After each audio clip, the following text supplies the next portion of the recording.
الحمدللہ وحدہ والصلاة والسلام علی من لا نبی بعدہ اما بعد فاعوذ باللہ من الشیطان الرجیم بسم اللہ الرحمن الرحیم لأنتم اشد رہبة فی صدورہم من اللہ ذالک بأنہم قوم لا یفقہون، تمہاری دہشت ان کے دلوں میں اللہ کے ڈر سے زیادہ ہے، یہ اس لیے ہے کہ دانائی والی قوم تو وہ بالکل ہے ہی نہیں۔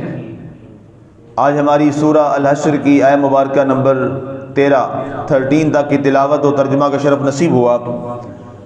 سامعین ناظرین، گفتگو ہماری چل رہی تھی بنو نذیر کے حوالے سے، اور کل والی آیہ مبارکہ میں ہم نے اس بات پر تفصیلی گفتگو کی کہ اللہ تعالیٰ نے ارشاد فرمایا کہ اے پیارے حبیب صلی اللہ علیہ وآلہ وسلم، آج یہ جتنے منافقین مدینہ یہ بنو نذیر سے یہ کہہ رہے ہیں کہ ہم تمہارے ساتھ جائیں گے، کھڑے ہوں گے، تمہارے ساتھ لڑیں گے، یہ ان میں سے کوئی ایک بھی ان کے ساتھ نہیں ہوگا۔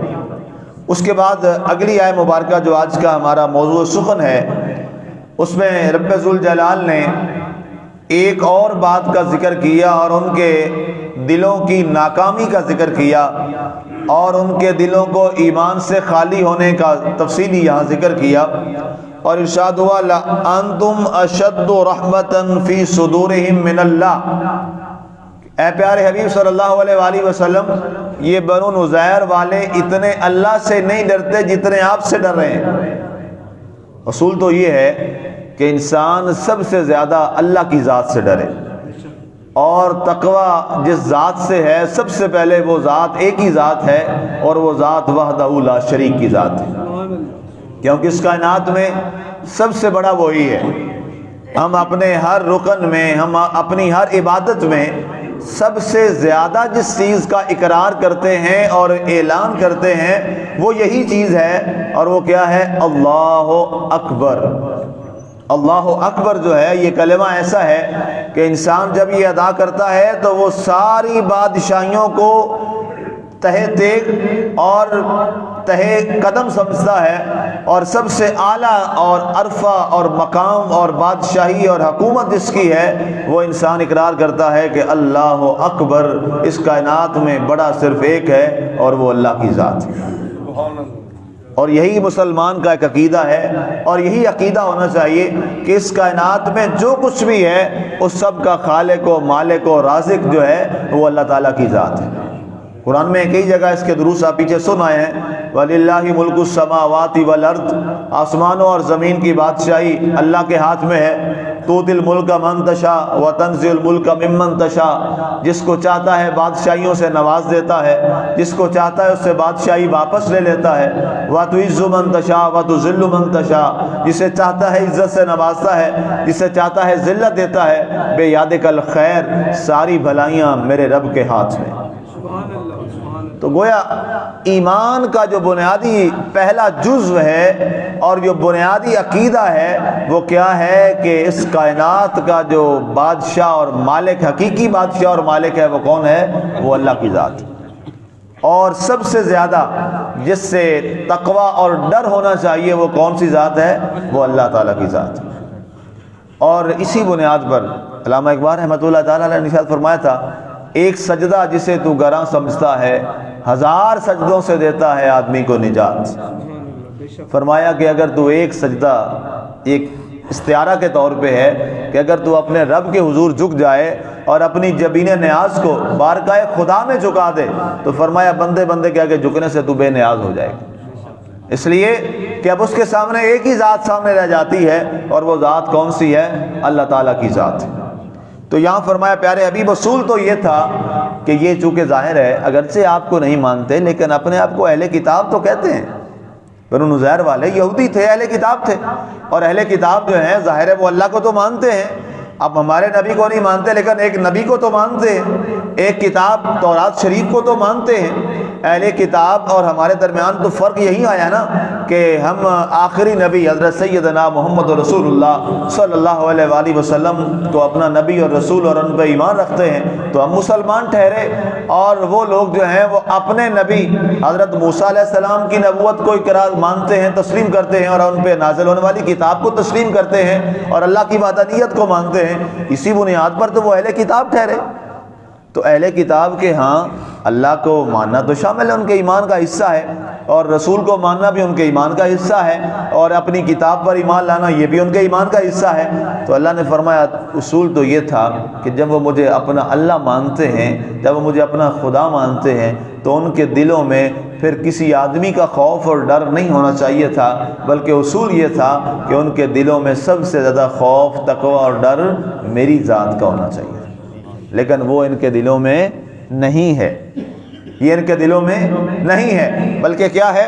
الفاظ ہیں لَأَنْتُمْ أَشَدُّ رَهْبًا فِي صُدُورِهِمْ، آپ اور آپ کی جو جماعت ہے، آپ اور آپ کے جو صحابہ ہیں، ان سے یہ ڈرتے ہیں کہ مبادا یہ ہمیں قتل نہ کر دیں، مبادا یہ ہم پہ حملہ نہ کر دیں۔ اس چیز کا انہیں خوف ہے من اللہ، اللہ سے زیادہ، اور اللہ کا خوف نہیں ہے۔ اصول یہ ہے کہ سب سے پہلے یہ کہتے کہ ہم اب ایمان لے آئے آپ کی ذات پاک پر، اس لیے کہ خود اللہ فرما رہا ہے کہ اب سارے مذاہب ختم ہو گئے، اب سارے نبیوں کی شریعت ختم ہو گئی، اب ایک ہی نبی کا دین باقی ہے، اور وہ دین مصطفیٰ صلی اللہ علیہ وسلم۔ لیکن انہوں نے ایسا نہ کیا۔ ذَلِكَ بِأَنَّهُمْ قَوْمٌ لَا يَفْقَهُونَ، فرمایا اس کی وجہ کیا ہے؟ فرمایا پیارے حبیب صلی اللہ علیہ وآلہ وسلم، اس کی وجہ یہ ہے کہ یہ ایک ایسی قوم ہے جو دین کو اور حقیقت محمدی صلی اللہ علیہ وسلم کو اور عقل و فہم اور شعور سے یہ خالی اور عاری ہے۔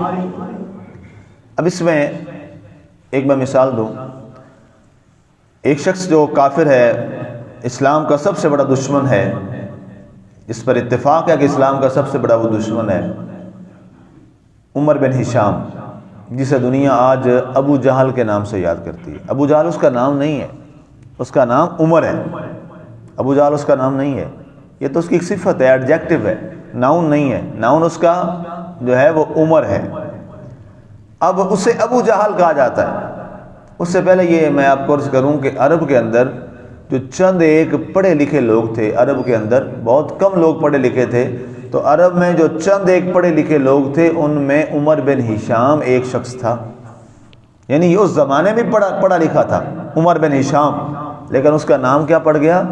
ابو جہل۔ ابو جہل کا معنی ہوتا ہے جہالت کا باپ، جہالت کا باپ۔ اب ادھر دیکھیے عرب میں جو چند ایک پڑھے لکھے لوگ ہیں ان میں یہ ایک شخص ہے، لیکن نام کیا پڑ گیا؟ ابو جہل، جہالت کا باپ۔ اس سے کیا پتہ چلا؟